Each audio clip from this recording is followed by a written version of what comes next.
Good morning student, welcome back to the class. આજે આપણે 3 card જે સિમ્પલ ટેન્સીસના 3 કાર્ડ છે, simple present tense, simple past tense અને સિમ્પલ ફ્યુચર ટેન્સ.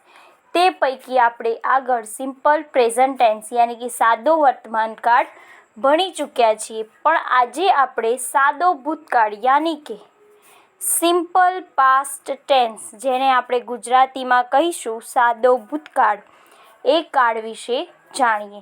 તો તમને યાદ હશે, સિમ્પલ પ્રેઝન્ટ ટેન્સની અંદર મેં તમને સર્વનામનું એક ટેબલ આપ્યું હતું, આઈ, વી, યુ, ધે, હી, શી, ઇટનું, જેની અંદર મેં વર્તમાન કાળના ટુ બીના, ટુ હેવના અને ટુ ડુના રૂપો દર્શાવ્યા હતા કે કયા સર્વનામ સાથે કયું રૂપ આવે છે.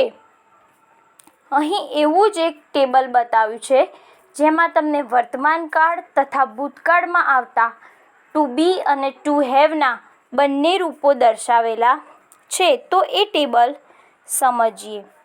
તો અહીંયા તમે ટેબલ જોઈ શકો છો કે 2 કાળ દર્શાવ્યા છે, સાદો વર્તમાન કાળ અને સાદો ભૂતકાળ. એમાં ટુ બીના રૂપમાં એકવચન અને બહુવચન બતાવ્યા છે. તો જ્યાં આઈ આવશે, તો આઈ હશે ત્યાં એક વચનમાં ઇઝ, એમ અને આર વપરાય છે. પરંતુ જો ભૂતકાળ હશે તો આઈ જોડે વોઝનો ઉપયોગ થાય છે. એ જ રીતે જો વી આપેલો હશે તો વીનું રૂપ સર્વનામનું હશે, પણ જો વર્તમાન કાળમાં તેની વાત હશે તો તેની સાથે ટુ બીનું રૂપનું આરનું ફોર્મ વાપરવામાં આવશે. અને જો ભૂતકાળ હશે તો ભૂતકાળમાં વેર, WERE, વેરનો ઉપયોગ થાય છે. તે જ રીતે ટુ હેવના રૂપો, ત્યાં I, we, you, they, I, he, she, it અને યુ હોય છે, ત્યારે એક વચનમાં આઈ જોડે હેવ વપરાય છે, યુ જોડે હેવ વપરાય છે, જ્યારે હી, શી, ઇટ સાથે હેઝ વાપરવામાં આવે છે. પરંતુ આઈ પણ જ્યારે તે ભૂતકાળમાં વાપરવામાં આવે ત્યારે હેવનું ભૂતકાળનું રૂપ યાની કે હેડ, HAD, હેડનો ઉપયોગ થાય છે. જ્યારે સર્વનામમાં બહુવચન યાની કે વી, યુ અને ધે ઉપયોગ કરવામાં આવે છે, ત્યારે વર્તમાન કાળમાં હેવનું રૂપ હેવ મુકાય છે અને હેવનું ભૂતકાળનું રૂપ યાની કે હેડનો ઉપયોગ થાય છે. એ જ રીતે ડુ છે, તો ભૂતકાળની અંદર I, we, you, they, he, she, it બંનેમાં ડીડનો ઉપયોગ કરવામાં આવે છે. તો પ્રશ્નાર્થ હશે ત્યારે ડીડનો ઉપયોગ થશે. તો ઉદાહરણ આપ્યું છે તમને. એક પહેલું જે છે સાદા વર્તમાન કાળનું છે અને બીજું જે છે એ સાદા ભૂતકાળનું વાક્ય છે. તો વર્તમાન કાળનું વાક્ય કહે છે, શીતલ કુક્સ ફૂડ, કે શીતલ જમવાનું બનાવી રહી છે.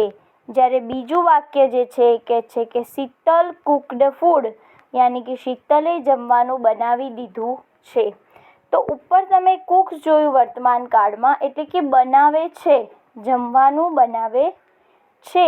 જ્યારે નીચેનું રૂપ છે એ દર્શાવે છે કે જમવાનું બનાવ્યું હતું. તો આ બંનેમાં વર્તમાન કાળ અને ભૂતકાળ કે ચાલુ હાલની પ્રક્રિયા છે, હમણાંની, અને જે બીજી દર્શાવે છે ભૂતકાળની પ્રક્રિયા દર્શાવવામાં આવી છે. તમે અહીંયા એસ જુઓ છો વર્તમાન કાળ ક્રિયાપદની સાથે. તો SES લગાડવાના નિયમો તો તમે જાણી ગયા, પણ અહીંયા તમને ઈડી દર્શાવવામાં આવ્યું છે. તો ઈડી ક્યારે લાગે છે અને ક્રિયાપદ સાથે ઈડી લાગે છે ત્યારે કેવા ફેરફારો થાય છે, SESમાં થાય છે એ પ્રમાણે, તો એ આપણે ડિટેલ્સમાં જોઈશું. તે પહેલાં આપણે જોઈએ સાદા વર્તમાન ભૂતકાળ યાની કે સિમ્પલ પાસ્ટ ટેન્સની ડેફિનેશન, વ્યાખ્યા. તો વ્યાખ્યા એવું કહે છે કે નજીકના ભૂતકાળમાં થયેલ ક્રિયા, ઘટના, ભૂતકાળની ટેવ, ઐતિહાસિક ઘટનાઓ દર્શાવવા માટે સિમ્પલ પાસ્ટ ટેન્સ સાદા ભૂતકાળનો ઉપયોગ થાય છે. તો શું કહે છે કે નજીકના ભૂતકાળમાં યાની કે આજની જે ઘટનાઓ છે, હાલની વાત કરીએ તેને વર્તમાન કાળ કહીશું. પણ ગઈકાલની, એના આગળના દિવસની, એક અઠવાડિયા પહેલાંની, એક વર્ષ પહેલાંની વાત જેને ભૂતકાળ કહેવામાં આવે છે. ભૂતકાળની કોઈ ટેવ, કોઈ આદત, ઐતિહાસિક ઘટનાઓ, પહેલાંના જમાનામાં જે યુદ્ધ થયા તે, કોઈ સારા ફંક્શન્સ થયા તે, એ બધી બાબતો દર્શાવવા માટે સાદા ભૂતકાળનો યાની કે સિમ્પલ પાસ્ટ ટેન્સનો ઉપયોગ થાય છે. અને તેનો સિમ્પલ ફોર્મ્યુલા છે, જેમ આપણે સિમ્પલ પ્રેઝન્ટ ટેન્સમાં તો સબ્જેક્ટ પ્લસ વર્બ, એસ અથવા ઈએસ પ્લસ ઓબ્જેક્ટ, તે જ રીતે અહીં છે સબ્જેક્ટ યાની કે કર્તા વત્તા ક્રિયાપદનું ભૂતકાળનું રૂપ અને પ્લસ કર્મ, તો એને ઇંગ્લિશમાં બોલાશે સબ્જેક્ટ પ્લસ V2 યાની કે ક્રિયાપદનું ભૂતકાળનું રૂપ વત્તા કર્મ યાની કે ઓબ્જેક્ટ. તો આ ફોર્મ્યુલા ભૂતકાળ માટે તમારે આ ફોર્મ્યુલા યાદ કરવાનો રહેશે. હવે જોઈએ કે ભૂતકાળની અંદર ક્રિયાપદનું ભૂતકાળનું રૂપ વાપરવામાં આવે છે. તો ભૂતકાળના રૂપમાં ક્રિયાપદને ભૂતકાળમાં ફેરવીએ ત્યારે ઈડી પ્રત્યય લાગે છે. તો પ્રત્યય ઈડીના કેટલાક નિયમો છે, જે રીતે SESના હતા. તો જોઈએ પ્રત્યય ઈડીના નિયમો. નિયમ નંબર 1 કહે છે કે સામાન્ય રીતે ક્રિયાપદને ઈડી પ્રત્યય લગાડવામાં આવે છે. કે સિમ્પલ પાસ્ટ ટેન્સના ગ્રામરની ખાલી જગ્યાઓ આપેલી હોય ત્યારે લગભગ ઘણા બધા ક્રિયાપદોની પાછળ માત્ર ઈડી પ્રત્યય લાગે છે. જેમ કે લુક હોય તો તેનું લુકડ થઈ જશે, ઓપનનું ઓપન્ડ, પ્લેનું પ્લેડ.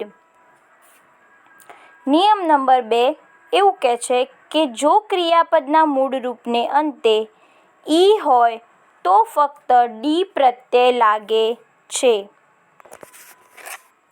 ફોર એક્ઝામ્પલ, ડાન્સનું થશે ડાન્સ્ડ, યુઝનું થશે યુઝડ અને લાઇકનું લાઇક્ડ. નંબર 3, જો ક્રિયાપદને અંતે વ્યંજન હોય તો તે વ્યંજન પહેલાં એક સ્વર આવેલો હોય ત્યારે છેલ્લો વ્યંજન બેવડાઈ અને ઈડી પ્રત્યય લગાડવો. યાની કે શું કહે છે કે જો ક્રિયાપદને અંતે વ્યંજન હોય તો ફોર એક્ઝામ્પલ જોઈએ કે સ્ટોપ શબ્દ આપેલો છે, તો ક્રિયાપદને અંતે સ્ટોપનો સ્પેલિંગ છે STOP. તો છેલ્લો અક્ષર જે આપણે જોયો સ્ટોપમાં તે છે P. તે આપણે વ્યંજન છે, તે વ્યંજન પહેલાં એટલે કે તેની પહેલાં સ્ટોપના સ્પેલિંગમાં O આવે છે, યાની કે તે સ્વર છે. તો જે છેલ્લો અક્ષર જે સ્ટોપના P છે તે બેવડાય છે, યાની કે તેનું ડબલ P થઈ જાય છે અને છેલ્લે ઈડી પ્રત્યય લાગે છે. તો સ્ટોપનું થઈ ગયું સ્ટોપ્ડ, સ્લીપનું થઈ ગયું સ્લીપ્ડ અને ક્લેપનું થઈ ગયું ક્લેપ્ડ. નંબર 4, જો ક્રિયાપદને અંતે L હોય તો L બેવડાય છે અને ઈડી પ્રત્યય લગાડવું. તો જો ક્રિયાપદ આપેલું હોય અને તે ક્રિયાપદનો છેલ્લો અક્ષર L હોય તો તે L ડબલ Lમાં ફેરવાઈ જાય છે અને પાછળ ઈડી પ્રત્યય લાગે છે. જેવી રીતે ફોર એક્ઝામ્પલ જોઈએ સ્કેલ, તો સ્કેલનું થઈ જશે સ્કેલ્ડ, સ્પેલિંગ છે સ્કેલનું SEXCEL. તો એક્સેલનું થઈ જશે એક્સેલ્ડ, EXCELLED. અને કમ્પેલ તો COMPEL આપેલું છે, તો Lનો ડબલ L થઈ જશે ને પાછળ ઈડી પ્રત્યય લગાડતા વાક્ય બનશે COMPELLED કમ્પેલ્ડ. આગળ છે એને કમ્પેલ બોલાશે, જ્યારે પછી આપવામાં આવ્યું છે એને કમ્પેલ્ડ બોલવામાં આવશે. ત્યાર પછીનો નિયમ છે જો ક્રિયાપદને અંતે Y હોય અને તેની પહેલાં વ્યંજન હોય તો Yનો I કરી ઈડી પ્રત્યય લગાડવું. તો કહે છે કે જો કોઈ ક્રિયાપદ આપેલું છે તેનો છેલ્લો અક્ષર Y આપેલો હોય, જેમ કે ટ્રાયમાં પાછળ આપણને Y દેખાય છે અને Yની પહેલાં વ્યંજન યાની કે R વ્યંજન દેખાય છે, તો વાયનો આઈ કરવાનું, યાની કે વાય નીકાળી તેની જગ્યાએ આઈ મૂકવાનું અને પાછળ ઈડી પ્રત્યય લગાડવાનું. તો થશે ટ્રાય. TRYનું ભૂતકાળનું રૂપ થશે TRIED ટ્રાઇડ અને ક્રાયનું થશે CRIED. એના પછીનો નિયમ કહે છે, જો ક્રિયાપદને અંતે વાય હોય અને તેની પહેલાં સ્વર હોય તો વાય પછી ઈડી પ્રત્યય લાગે છે. જો વાય આપેલો હોય અને વાયની પહેલાંનો જે અક્ષર છે તે સ્વર હોય તો ત્યાં માત્ર ઈડી લગાડવામાં આવે છે. ફોર એક્ઝામ્પલ, પ્લેનું પ્લેડ, સ્ટેનું સ્ટેડ. પછીનું કહે છે, અમુક ક્રિયાપદોના ભૂતકાળના રૂપો અનિયમિત હોય છે. કે વર્તમાન કાળનું જે રૂપ છે એ અને ક્રિયાપદનું ભૂતકાળનું રૂપ તે બંનેના સ્પેલિંગમાં બહુ મોટો ફરક યાની કે અનિયમિત છે. જેમ કે ઈડી લગાડવાથી તેનું ભૂતકાળનું રૂપ મળી રહેતું નથી. તેવા કેટલાક રૂપો છે જેમાં આવે છે ગો, તો ગોનું ભૂતકાળનું રૂપ થાય છે વેન્ટ. ફ્લાયનું ભૂતકાળનું રૂપ થાય છે ફ્લૂ, જેનો સ્પેલિંગ છે FLEW. રાઈસનું ભૂતકાળનું રૂપ થાય છે રોઝ, ROSE. જ્યારે ટેલનું ટોલ્ડ થાય છે. રનનું રેન થાય છે. રેન અને રનમાં ફરક છે. RUN એટલે રન અને RAN એટલે કે રેન. ત્યાર પછી આપણે જોઈએ ઈટ, EAT. ઈટ એટલે ખાવું અને એટ એટલે ખાધું હતું. તો ઈટ આપણને EAT સ્પેલિંગ આપ્યો છે, જ્યારે એનું ભૂતકાળનું રૂપ એટ યાની કે ATE થશે. સેલનું સોલ્ડ, સીટનું સેટ અને રાઇટનું રોટ થાય છે. નેક્સ્ટ જોઈએ, અમુક ક્રિયાપદના રૂપો બદલાતા નથી. હવે અમુક ક્રિયાપદો એવા છે કે જે વર્તમાન કાળમાં જેવા ફોર્મમાં આવે છે એ જ ફોર્મમાં ભૂતકાળમાં તે લખાય છે. જેમ કે કટનું કટ જ રહેશે, રીડનું રીડ રહેશે. વર્તમાન કાળમાં પણ રીડ લખાશે અને ભૂતકાળમાં પણ તેનો જવાબ રીડ જ રહેશે. પુટ પણ એ રીતે અને શર્ટ, SHUT શર્ટ એ પણ પેલા બધાની જેમ એના એ જ ફોર્મમાં લખાય છે. આગળ જોઈએ કે સિમ્પલ પ્રેઝન્ટ ટેન્સનું સ્ટ્રક્ચર યાની કે સિમ્પલ પાસ્ટ ટેન્સનું વાક્ય રચના કે તેનું બંધારણ. તો સૌથી પહેલાં જોઈએ હકાર વાક્ય રચના. તો હકાર વાક્ય રચના કેવી છે? તો subject plus verb two plus object plus other words, યાની કે કર્તા વત્તા ક્રિયાપદનું ભૂતકાળનું રૂપ વત્તા કર્મ વત્તા અન્ય શબ્દો. તો આપણને અહીંયા ફોર એક્ઝામ્પલ આપેલું છે, સચિન હેલ્પ્ડ મી યસ્ટરડે, કૌંસમાં આપેલું છે ટુ હેલ્પ. આ આપણું ક્રિયાપદનું રૂપ છે. તો કહે છે કે સચિન હેલ્પ્ડ મી યસ્ટરડે. હવે સચિન, હી, શી, ઇટ પૈકીના એક વ્યક્તિનું નામ છે જેમાં હેલ્પ ક્રિયાપદ આપેલું છે અને ભૂતકાળનું રૂપ છે, માટે હેલ્પનું ભૂતકાળનું રૂપ આપણે યાદ કરીએ તો મળશે હેલ્પ્ડ. તો જે ખાલી જગ્યા છે તેમાં લખાશે HELPED.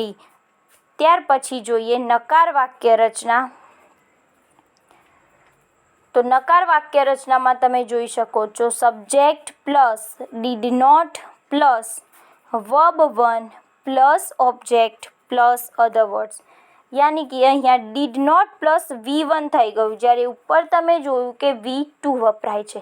પરંતુ જેમ ક્રિયાપદમાં વર્તમાન કાળની અંદર SES છૂટું પડતા ક્રિયાપદનું ભૂતકાળનું રૂપ યાની કે ડુ ડસ છૂટું પડતા વર્તમાન કાળ ક્રિયાપદનું મૂળભૂત રૂપ વપરાય છે, એ જ રીતે પાસ્ટ ટેન્સની અંદર ડીડ છૂટું પડતા ક્રિયાપદનું મૂળ રૂપ મૂકવામાં આવે છે, યાની કે V2 is equal to did plus V1.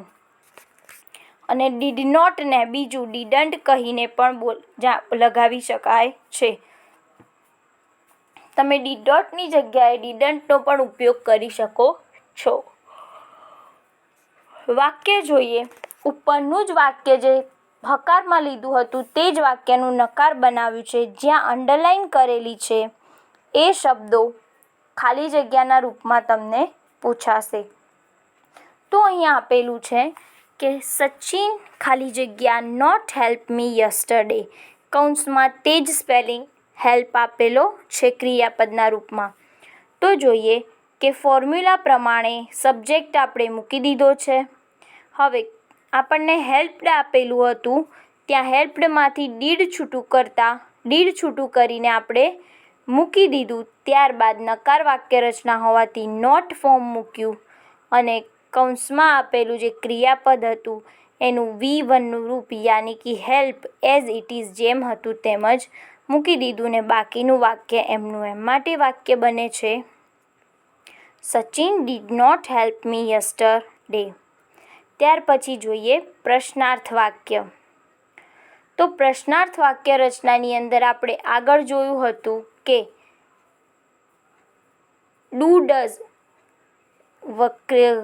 પ્રશ્નાર્થ વાક્યની અંદર આગળ મુકાય છે સબ્જેક્ટના સ્થાને. તો જોઈએ કે ઉપરના વાક્યમાં ઝાઝા કોઈ ફેરફાર નથી. ડીડ ઉપર આવશે, નોટ નીકળી જશે અને કર્તા પાછળ મુકાઈ જશે. તો તમે જોઈ શકો છો ડીડ વત્તા સબ્જેક્ટ પ્લસ વર્બ 1 વત્તા object plus other words plus question mark. તો ડીડ છૂટું પાડ્યું માટે V1 અને પ્રશ્નાર્થ વાક્ય છે માટે છેલ્લે પ્રશ્નાર્થ ચિહ્ન. તો આપણે આગળ જેમ હેલ્પ્ડનીમાંથી ડીડ છૂટું પાડ્યું અને ક્રિયાપદનું મૂળ રૂપ મૂક્યું તે જ રીતે ડીડ પહેલાં મૂકી દીધું. ત્યાર પછી આપણો જે સબ્જેક્ટ આપેલો છે જેનું નામ છે સચિન, ત્યાર પછી ક્રિયાપદનું મૂળ રૂપ યાની કે હેલ્પ અને પછી મી યસ્ટરડે ને પાછળ પ્રશ્નાર્થ વાક્ય છે માટે ક્વેશ્ચન માર્ક. આજે ફરી કહું છું, પ્રશ્નાર્થ વાક્યમાં પ્રશ્નાર્થ ચિહ્ન મૂકવું જરૂરી છે, નહીં તો તમારો જવાબ સાચો હશે છતાં પણ તેને ખોટો આપવામાં આવશે. ત્યાર પછી જોઈએ WH ક્વેશ્ચન. વેન, વેર, વોટ, વાય અને હાઉ એ બધા જ WH ક્વેશ્ચન છે. તો WH ક્વેશ્ચન બનાવવાનો આવે ત્યારે બહુ કોઈ ફરક આવતો નથી. સેમ છે જે રીતે પ્રશ્નાર્થની વાક્ય રચના બનાવી તે જ રીતે છે, પરંતુ ડીડની આગળ WH ક્વેશ્ચન વેન, વેર, વોટ, વાય અને હાઉ જેવા લગાડવામાં આવે છે. તો આપણે પહેલું વાક્ય જોઈએ, જે મેં સાદું વાક્ય મૂક્યું છે. તો આપણી વાક્ય રચના પહેલાં જોઈએ. તેમાં કહે છે કે વેર, વેન, વોટ, વાય અને હાઉ મૂક્યા પછી plus did plus subject plus verb 1 plus object plus question mark. અહીંયા અન્ય શબ્દો ક્વેશ્ચન માર્કની પહેલાં લગાડવામાં આવશે. તો આપણે વાક્ય એક સાદું હકારનું લખ્યું છે કે I wrote a letter to my parents last week, કે મેં મારા માતા પિતાને લાસ્ટ વીક યાની કે ગયા અઠવાડિયે પત્ર લખ્યો હતો. તો હવે તેનું વેન પ્રમાણે યાની કે ક્યારે પત્ર લખ્યો હતો તો એ પ્રમાણે વાક્ય બનાવવા જઈએ તો એવું પૂછી શકાય પ્રશ્ન કે મેં મારા માતા પિતાને પત્ર ક્યારે લખ્યો હતો? તો આપણને જવાબ મળે છે ક્યારે? તો લાસ્ટ વીકમાં. તો લાસ્ટ વીક પરથી આપણે પ્રશ્ન બનાવવાનો છે, માટે પહેલાં જગ્યા શોધવા માટે મતલબ કોઈ ક્યારે મોકલ્યો હતો એ સમય અથવા સમય જાણવા માટે આપણે વેનનો ઉપયોગ કરીએ છીએ. માટે લખ્યું વેન, પછી ફોર્મ્યુલા પ્રમાણે ડીડ મૂકી દીધું, કરતા આપણો આઈ આપેલો છે.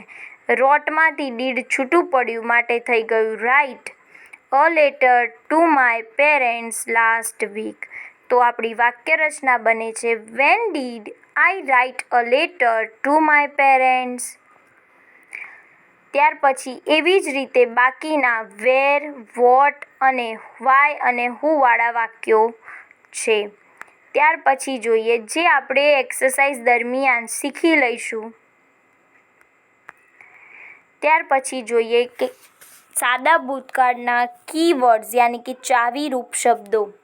તો ચાવીરૂપ શબ્દો કયા છે? જેમ કે યસ્ટરડે એટલે કે ગઈકાલે, લાસ્ટ વીક એટલે કે ગયા અઠવાડિયે, અ વીક અબાઉ અઠવાડિયાઓ પહેલાં, last year, last month, last week અને કોઈ સાલ પહેલાંના કોઈ વર્ષ દર્શાવ્યા હોય તે બધા શબ્દોનો ઉપયોગ જો કોઈ વાક્યમાં કરવામાં આવ્યો હોય તો સમજવું કે આ વાક્ય ભૂતકાળનું છે. ત્યાર પછી જોઈએ એક્સરસાઇઝ.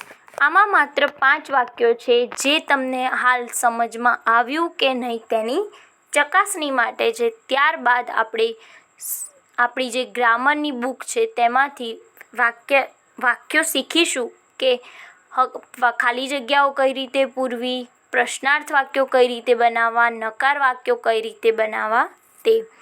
તો પહેલી ખાલી જગ્યા મેં લખી દીધી છે, આઈ ખાલી જગ્યા માય પેન યસ્ટરડે, કૌંસમાં છે ટુ લૂઝ. તો અહીંયા આપેલું છે કે માય પેન યસ્ટરડે, આઈ આપેલો છે અને ભૂતકાળનું રૂપ યાની કે લોસનું ભૂતકાળનું રૂપ આપણે મૂકીશું લોસ્ટ, LOST. હવે બીજું વાક્ય તમે જોઈ શકો છો કે પાછળ આપણને પ્રશ્નાર્થ ચિહ્ન આપ્યું છે ને ખાલી જગ્યાઓ 2 છે, યાની કે આ એક પ્રશ્નાર્થ વાક્ય છે. આપણે ખાલી જગ્યા વાંચીએ. ખાલી જગ્યા નરેશભાઈ ખાલી જગ્યા અ સોંગ, કૌંસમાં આપેલું છે સિંગ. હવે પ્રશ્નાર્થ વાક્ય છે તો પ્રશ્નાર્થ વાક્યમાં ફોર્મ્યુલા જોયા પ્રમાણે પહેલી ખાલી જગ્યામાં શું મુકાશે? ડીડ. અને બીજી ખાલી જગ્યામાં આપેલું જે ક્રિયાપદ છે તે એના એ જ ફોર્મમાં મૂકવાનું રહેશે. કેમ? તો કારણ કે ડીડ આગળ મૂકી દીધું. માટે વાક્ય રચના બનશે did Nareshbhai sing a song, કે શું નરેશભાઈ ગીત ગાઈ શકતા હતા?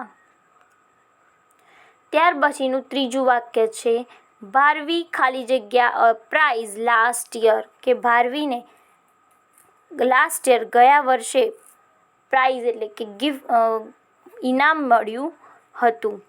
તો કૌંસમાં આપેલું છે ગેટ. તો આપણે જોઈએ તે પ્રમાણે ભારવી ખાલી જગ્યા પ્રાઇઝ, તો અહીંયા ભૂતકાળનું રૂપ મૂકવામાં આવશે તો ગેટનું ભૂતકાળનું રૂપ થાય છે GOT, ગોટ. તમારા ગ્રામરની બુકની અંદર ક્રિયાપદના વર્તમાનકાળ, ભૂતકાળ અને ભૂત કૃદંતના રૂપો આપેલા છે જે તમારે તૈયાર કરવાના રહેશે. એ આવડતા નહીં હોય તો તમે ભૂતકાળની ખાલી જગ્યાઓ કરી શકવાના નથી. અને આ કાર્ડ તમારે 10મું, 12મું, કોલેજ બધે જ પૂછાતા હોય છે અને જ્યારે તમારે બોલતા પણ શીખવું હશે ત્યારે તમારે આ કાર્ડ આવડતા હશે તો જ તમે કોઈની સાથે બોલી શકશો. માટે આ કાર્ડ બહુ જ જરૂરી છે. નંબર 4 આપેલો છે રચના એન્ડ કૃપા ખાલી જગ્યા નોટ ખાલી જગ્યા ધેર હોમવર્ક યસ્ટરડે, કૌંસમાં આપેલું છે ફિનિશ, કે રચના અને કૃપા તેમનું હોમવર્ક ગઈકાલે ખત્મ કર્યું નહોતું. કૌંસમાં આપેલું છે ફિનિશ. તો જોઈએ કે કૃપા અને વચ્ચે નોટ આપેલું છે માટે નકાર વાક્ય છે, કન્ફર્મ છે. તો પહેલી ખાલી જગ્યામાં શું મુકાશે? ડીડ. અને બાજુની ખાલી જગ્યામાં નોટ પછી આપણે ક્રિયાપદનું મૂળ રૂપ મૂકીએ છીએ માટે ફિનિશ એમનું એમ જ મુકાઈ જશે. ત્યાર પછીનું વાક્ય છે રેણુકા ખાલી જગ્યા વૃંદાવન ગાર્ડન લાસ્ટ યર, કે રેણુકા વૃંદાવન ગાર્ડનની અંદર ગયા વર્ષે ગઈ હતી. અહીંયા આપણને કૌંસમાં આપેલું છે વિઝિટ. તો વિઝિટનું ભૂતકાળનું રૂપ અહીંયા થશે. અહીંયા હકારમાં વાક્ય આપેલું છે માટે ડીડ પ્લસ ક્રિયાપદ કરીશું તો ડીડ પ્લસ વિઝિટ એટલે વિઝિટનું ભૂતકાળનું રૂપ જે થશે VISITED. તો શું લખાશે બોલાશે? Renuka visited Vrindavan garden last year. આ હતો તમારો ભૂતકાળનું સિમ્પલ પાસ્ટ ટેન્સ. તે આપણે અહીંયા શીખ્યા. તો આમાં કોઈ ના સમજાય તો તમે મને કોમેન્ટ બોક્સમાં અથવા ચેટમાં જણાવી શકો છો તો હું થોડું તમને સમજાવી દઈશ. હજુ તમે આ એક વખત લખશો ત્યાર પછી આપણે એક્સરસાઇઝનો વિડીયો જોઈશું અને સમજીશું ત્યારે તમને સંપૂર્ણ ભૂતકાળ આવડી જશે. Thank you.